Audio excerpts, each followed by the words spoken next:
Dito tayo Yun. guys. So andito na kami sa room 102 ba to? 101. 101. So So what's up kapabalim? Abik abuklak kumuyon outrun. At today is day off na naman. At pupunta tayo ng Chunan office kasi pinapa-report tayo doon kung kapabalik para doon sa contract issue natin. So hindi ko sigurado kung malalaman ngayon kung rehire tayo o hindi kasi ilang buwan na lang tapos na yung kontrata natin at nakatapos na naman tayo ng 3 taong walang uyan. So September ngayon, October, November, December, so 3 months na lang finish contract na tayo.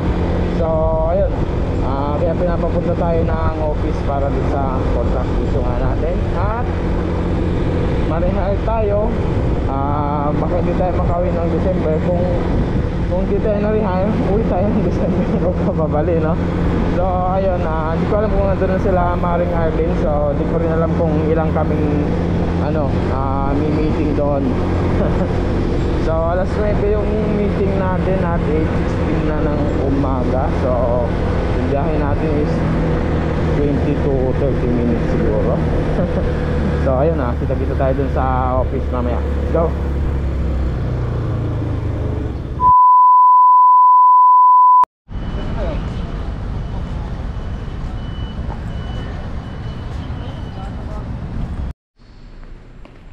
So yun, kung kababali, nandito na tayo sa KYEC Chunan. Yes sir. So wala pa tayong kasama dito.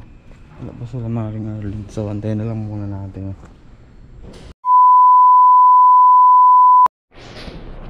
Dito tayo guys. So andito na kami sa room 102 ba to? 101. 101. So inaantay pa namin yung iba, may dadating pa. So dalawa kami rin Maring Arlene doon. Kinakabahan na to eh.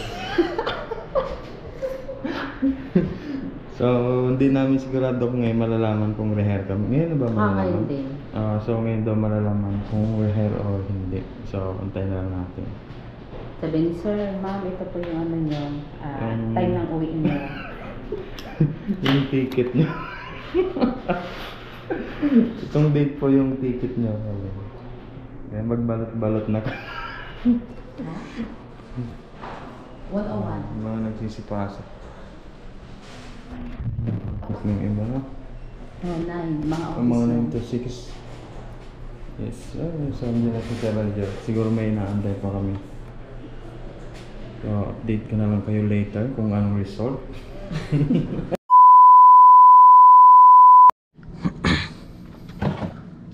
So ayan ko kababali, dito na tayo sa dorm.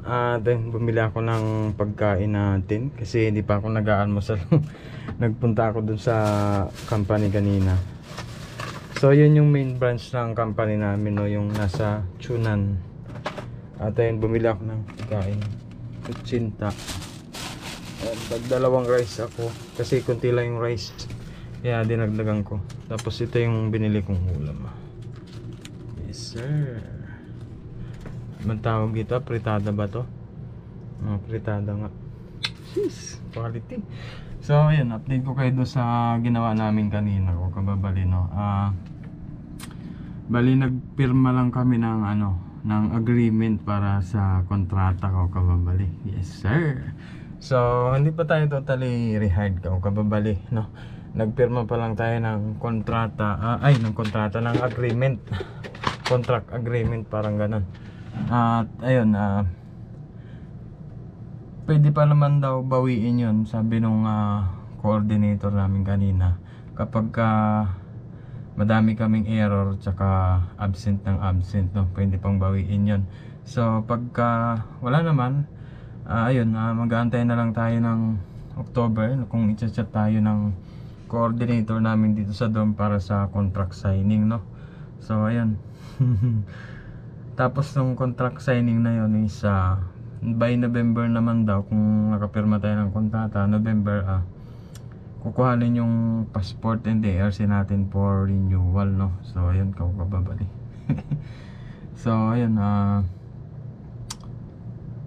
sana marehe pa tayo. Kababali, no?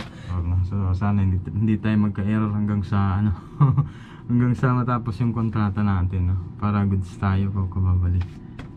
Tapos kung i-rate ko yung ano natin, yung pag-asa natin is dati nung hindi pa nakapirma ng agreement is 50-50. So ngayon is 70-30 kasi wala pa tayong kontrata at hindi pa na renew yung ARC natin. So siguro pag nakapirma tayo ng kontrata at nagpag-renew tayo ng ARC, so yun, doon na tayo makakasigurado. So ngayon wala pa ako, kababali, no? Kaya ayun lang muna. At ayun, kakain na muna ako, kababali, no? Ayun, kain natin. Yes sir. So kita-kits tayo sa susunod na video. Tapos